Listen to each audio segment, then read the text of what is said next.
Good morning, it's Jeanette here from my home studio in Far Forest. Exciting day for me today. I'm actually going to start trying to mix my own glazes. So this is just something, if you're following me, I'm just going to take through the stages I'm doing in case you're going through the same. It's quite mind-boggling how much there is to learn and where to start. And so I've just decided I'm going to start with one person and their tuition, and I'm going to get through my first set. And I've got lots of hints and tips coming from people, which is absolutely fantastic. Thanks so much.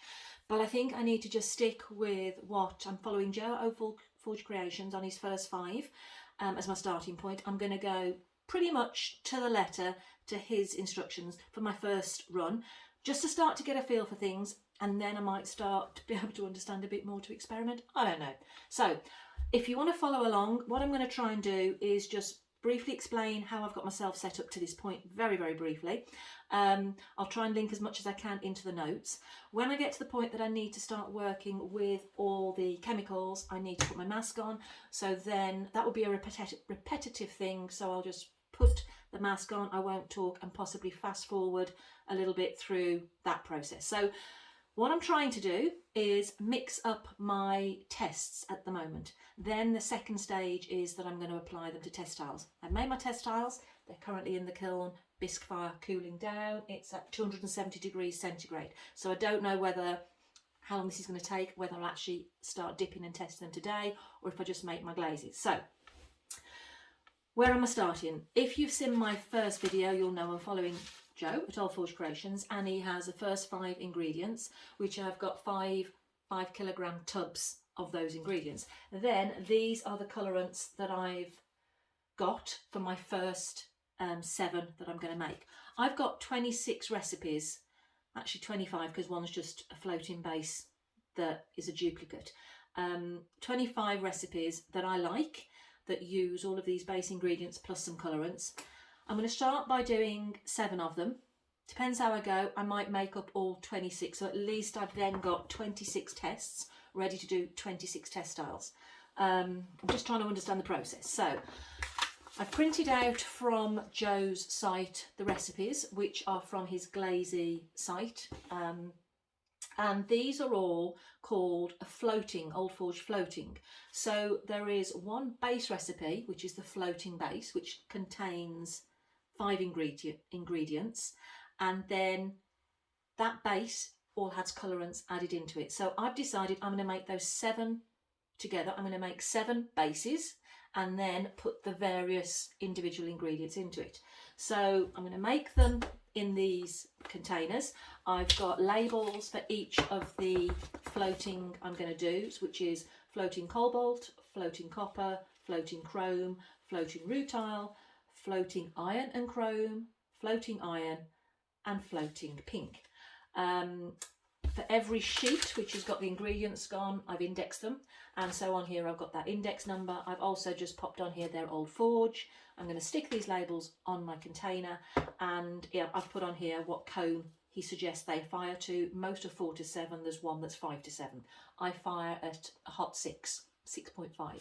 So I'm going to try them in my normal kiln firing, which means I can mix and match any pieces that go in there if I stick to one same firing. That's my first process.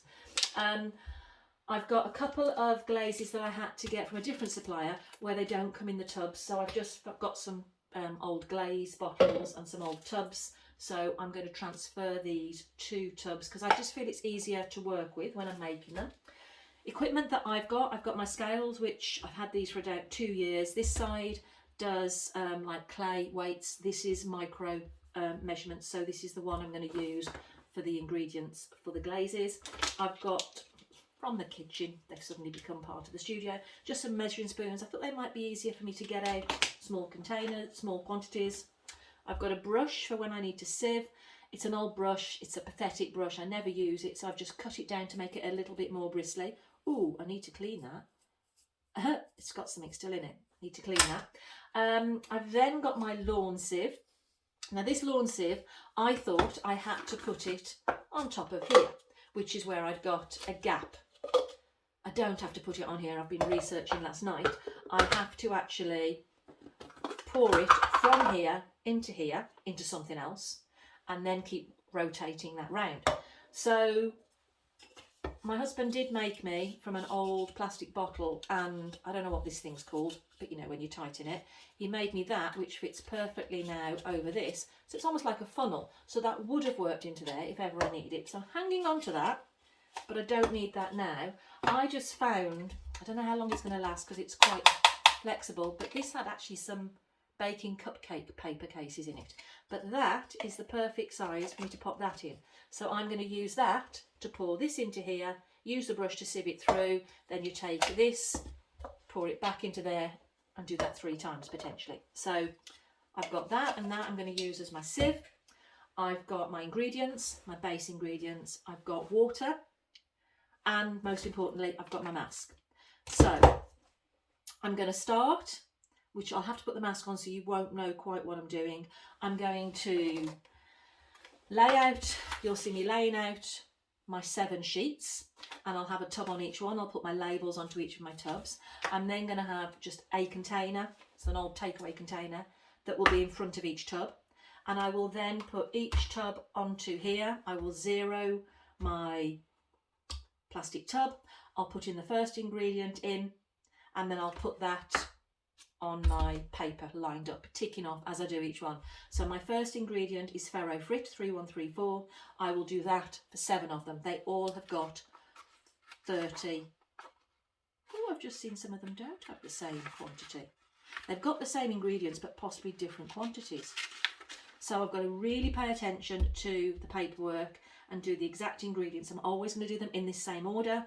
Run 1 ingredient, do all 7. The next ingredient. So I've got Ferro Frit, forgive me if I'm pronouncing this incorrectly, nepheline cyanide, silica, which I believe it's also called quartz in the UK, EP kaolin, which in the UK is called Puriflow, China clay, whiting.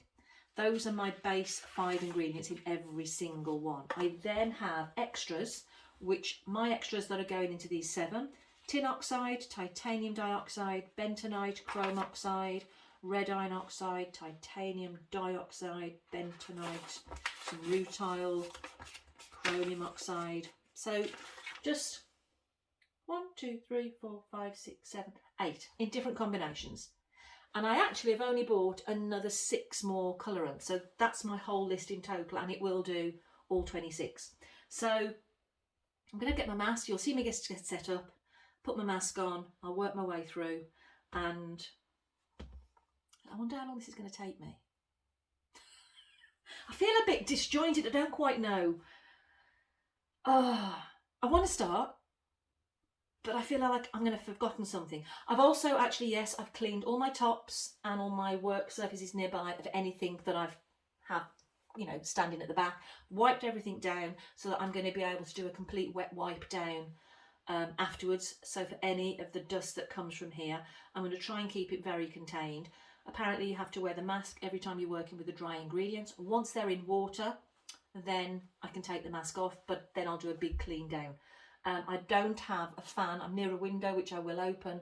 It's winter, I can't really do it outside. In the summer, maybe I'd do this outside.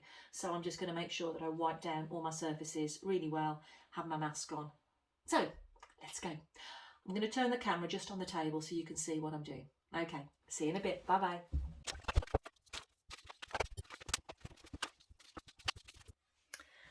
Okay, so I think I'm good to go. I've got my 7 recipes laid out with the first 5 ingredients the same, with just a couple maybe different weights, but the first 5. So the first thing I did was I've just put all my labels on every single container corresponding with each one, and now I need to weigh the water. So he's doing everything in grams, so Joe references 100 grams of water, not 100 millilitres. So I'm going to use my small scale, and then I'm going to zero that, and then I'm going to put 100 grams .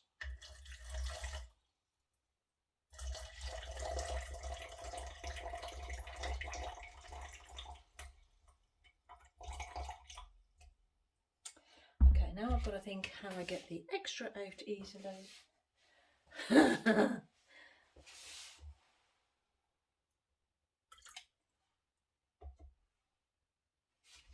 is going to be hard.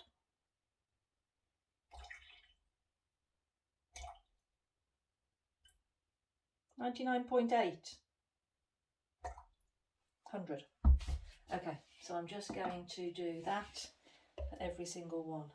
Just thought what I might do is use a syringe to maybe take out if it's too much. Let's see if that works. I'm sure it's not that critical, you never know. I've got to get it as close as possible, haven't I?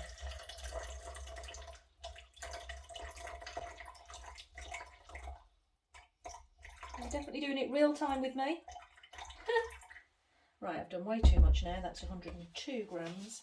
Will this work?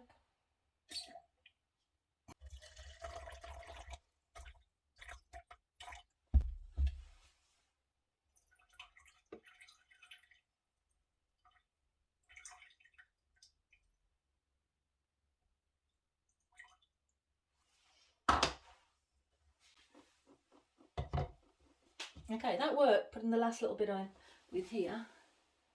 Yeah. Okay. So what I'm going to do now is I'm going to put my mask on. And first of all, I'm going to transfer these bags into the tubs. And then I'm going to start weighing up my base ingredients. So what you'll see, you'll get me one ingredient, which my first ingredient is going to be silica. So my silica is also known as quartz. And I've got to put, just looking across the list, 32.5, 30, and the rest are 32.5. So there's only one that's 30 grams, the rest are 32.5. So I'll put that in every single one, put this away. Then I'll get the next ingredient, which is ferrofrit, and they're all 25 grams apart from that same one that's 20. So I'm going to go down my 5 ingredients, put those all in.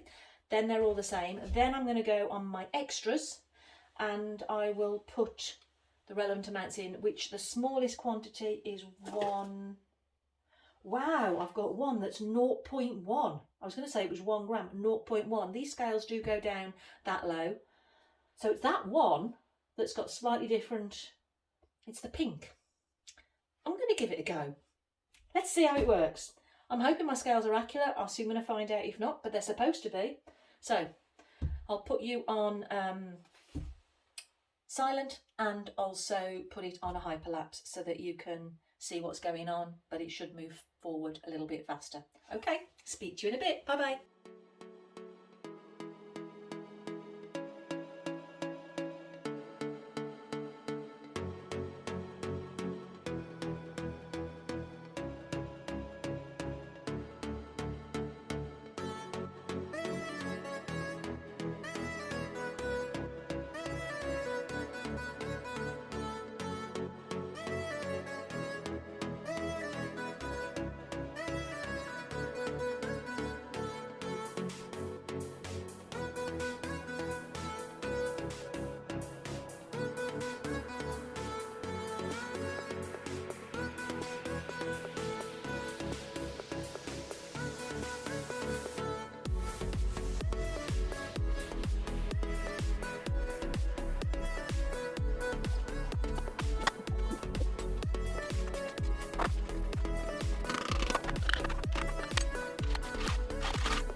So, Oh, it's nice to take the mask off. That's the first 7 done.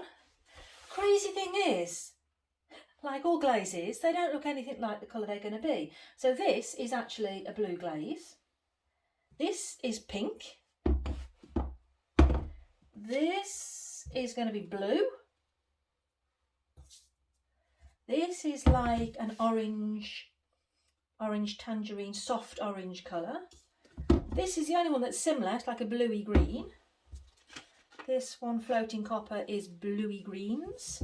And this is blues. So doesn't look anything like the final colour. So basically I've now got those sheets done. I'm going to wipe them down, get rid of all the powder. You could see I was wiping down any spillages or any dust as soon as it occurred. I've got just off camera a bowl of water, so as I've been finishing a spoon, I've been dropping it in the water to not contaminate. So this is just 7. Because I'm all set up with the powders, I think I'm going to go and do more. Because to get them to this stage, the next stage from what I understand is then it's the sieving. And Joe did say it's very good to let them settle so they can absorb into the water, settle for a few hours or even overnight, because the bentonite can clump. The reason the dry ingredients were mixed slowly before was to distribute the bentonite in the dry ingredients, which then prevents as severe clumping. So it might not need to go through the sieve as many times. The stick blender, the immersion blender, is what I will do just before I put on the test-tile. So at this moment I'm trying to make sure that all the ingredients are fully absorbed and there's no clumps. That's why when I've got them all to this stage, I'll take them through the sieve. So I'm not going to record me doing all the rest of the recipes, but I'm going to come back to you when I've got them all to this stage. But I do like the fact I've made 7 glazes. Isn't it funny how some don't drop down? Like these are all dropping down, so you can see a clear tub, and these are not. They're clinging to the sides, which I wonder how much is clumping. Not too bad actually. Looks a nice consistency as well. I know the consistency of the glaze is another problem I've got to work on, but what he said to start with, just always start with your 100 grams, not mil, of water, so you've got a consistent base, and then when you do your test, then you can decide if you need to adjust it. So just make sure that your very first test is always consistent. Don't start messing around with things in the first test. You do that on your future tests as you adjust. Makes sense. But I did like the procedure, the routine.